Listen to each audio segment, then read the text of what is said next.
Hi hello ನಮಸ್ಕಾರ welcome back to the Apoorva D Naik YouTube channel. ಇವತ್ತಿನ blog ಆಗಿರುತ್ತೆ ದೀಪಾವಳಿ ಹಬ್ಬದ್ದು. ನಾನು ಮಮ್ಮಿ ಮನೆಯಿಂದ ಬೆಳಗ್ಗೆನೆ ಟೆಂಪೋ ಹತ್ತಿ ಕುಮಟಾ ಬಂದಿಳಿದಿದ್ದೆ. ಸೊ ನಮ್ಮನೆಯವರು ಹೂವು ಪರ್ಚೇಸ್ ಮಾಡಬೇಕು ಅಂತ ಹೇಳಿ ಕುಮಟಾ ಬಂದಿದ್ದರು.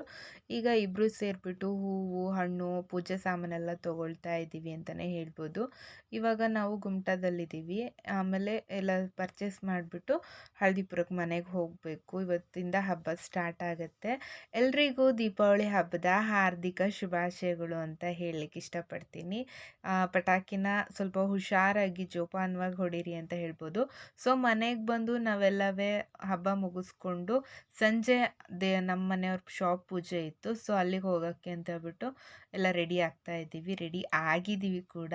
ಇದು ನನ್ನ ಭಾವನ ಮಗಳಾಗಿರುತ್ತಾಳೆ ಶಮಿಕಾ ಅಂತ. ಸೊ ಇವಾಗ ನಾವು ಪೂಜೆಗೆ ನಮ್ಮನೆಯವ್ರ ಶಾಪಿಗೆ ಬಂದಿದ್ದೀವಿ. ಭಟ್ರು ಕೂಡ ಬಂದಿದ್ದಾರೆ, ಪೂಜೆನೂ ಸ್ಟಾರ್ಟ್ ಮಾಡಿದ್ದಾರೆ ಅಂತಲೇ ಹೇಳ್ಬೋದು.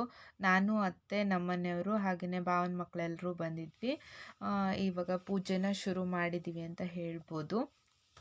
ತುಂಬಾ ಚೆನ್ನಾಗಿತ್ತು ಇವತ್ತಿನ ದಿನ ಕೂಡ.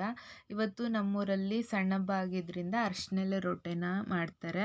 ಸೊ ನಾನು ಆ ಕ್ಲಿಪ್ಪಿಂಗ್ಸ್ ತೊಗೊಳಕ್ಕಾಗಿಲ್ಲ, ಇಲ್ಲಿ ಕೆಲಸ ಇದ್ದಿದ್ದರಿಂದ ಸ್ವಲ್ಪ ವಿಡಿಯೋ ಕಡೆ ಗಮನ ಕೊಡೋಕ್ಕಾಗಿಲ್ಲ.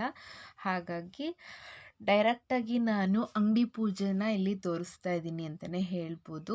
One second wish you happy Deepavali. Sweet ನಾವು ಕುಮಟಾದಲ್ಲಿ ಮಿಶ್ರ ಪೇಡಾಯಿಂದ ತೊಗೊಂಡು ಬಂದಿದ್ವಿ. ತುಂಬ ಜನ ಬಂದಿದ್ದರು ಶಾಪಿಗೆ. ಸೊ ಇದು ಲಾಸ್ಟ್ ವಿಡಿಯೋ ಆಗಿರುತ್ತೆ.